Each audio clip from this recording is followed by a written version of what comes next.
Welcome to Bible Study with Fred. In Proverbs 22, verse 7 to start with today. Hope we can have a Bible study together, seated across the table from each other with our Bibles open. I'll share my interpretation with you, and you share your interpretation with everyone here. Feel free to make comments, yea or nay, on what I say. Proverbs 22:7 says, "The rich ruleth over the poor, and the borrower is servant to the lender." Now, here's a Bible fact that many people fail to understand. The rich, and I mean by rich, people who have millions of dollars of disposable income through their control of banking and commerce, are as much a part of the governance of a country as the elected or appointed government entities. The rich receive benefits from the government in that even with tax rates as high as 90% during the Eisenhower administration, with tax write-offs and deductions worked with by high-priced accountants, the rich could actually pay a smaller percentage of their income in taxes than a poor person.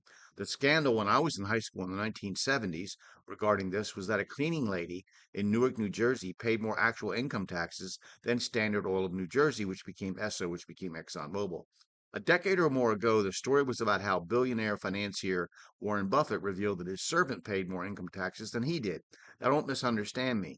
The rich pay huge amounts of money in taxes all across the board, but in regards to the percent of their personal income, they pay a much smaller amount than the working class, unless they're idiots or have incompetent accountants.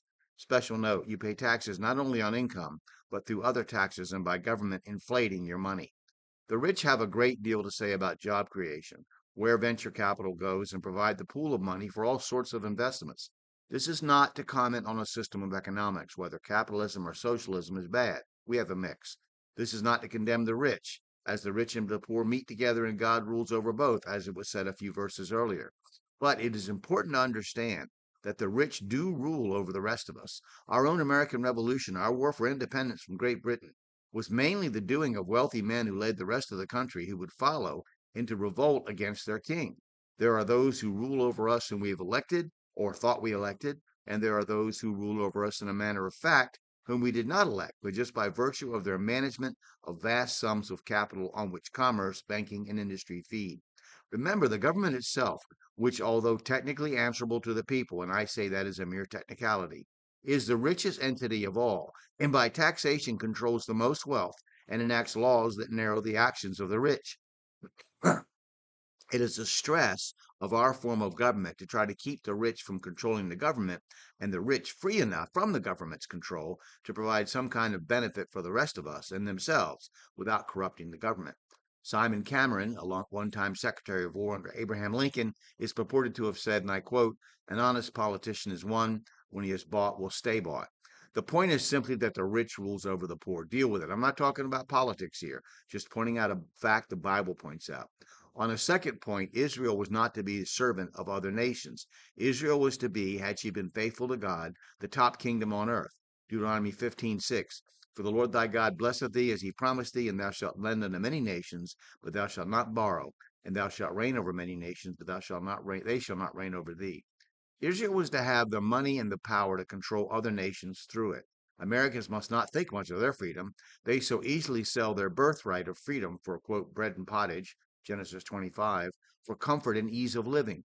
We put ourselves in servitude to lenders for vacations, homes, and cars, caring more about the monthly payment than the overall cost, putting ourselves in hock to the lender, working a part of our lives to satisfy them through the principal and the interest, and encouraging the producer to raise prices as long as we can handle the monthly payment.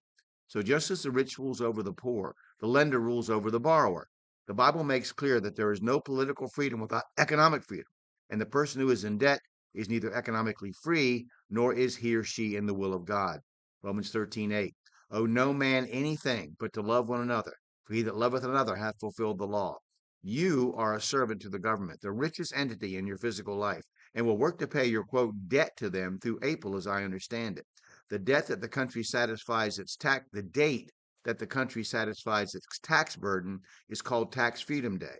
In 1900, it was only January 22nd. In 2000, it was supposed to be May 1st. In 2019, it fell on April 16th, according to the Fact Tax Foundation at taxfoundation.org. Your servitude to the rich through profits and the power those profits provide will continue through the rest of the year. While it has been argued that you need a certain amount of debt to maintain a good credit rating, and that is arguable, the young person's wisest choice would be to avoid going into debt. Save, do without unless you have cash, and deny the materialistic obsessions of your parents. Do not willingly become the servant of anyone through debt. Of course, we could go into a lot more about you being forced into debt to foreign governments by greedy and power drunk men in charge in Washington, how the cash you use is just paper not based on any real value, unless we adopt a balanced budget amendment and a precious metal standard for our money. We're just playing Monopoly. As any economist will tell you, quote, money is fiction. But that doesn't add any more understanding to the proverb. Okay, so I'm going to stop there and I'm going to ask you to set aside time today to read your Bible, let God speak to you through it, and to study your Bible, cross referencing the verses. Share your interpretation with someone else. Always pray for wisdom and understanding first, and then just do that. It's be a great blessing to you. Now you can purchase my comments on Amazon, and I hope you do. You can read them for free on blogger.com. But if you've liked this, watched this video this far, please click like and subscribe or follow, and then share the video with someone else. And feel free, of course, to make whatever comment you'd like to make. Thank you.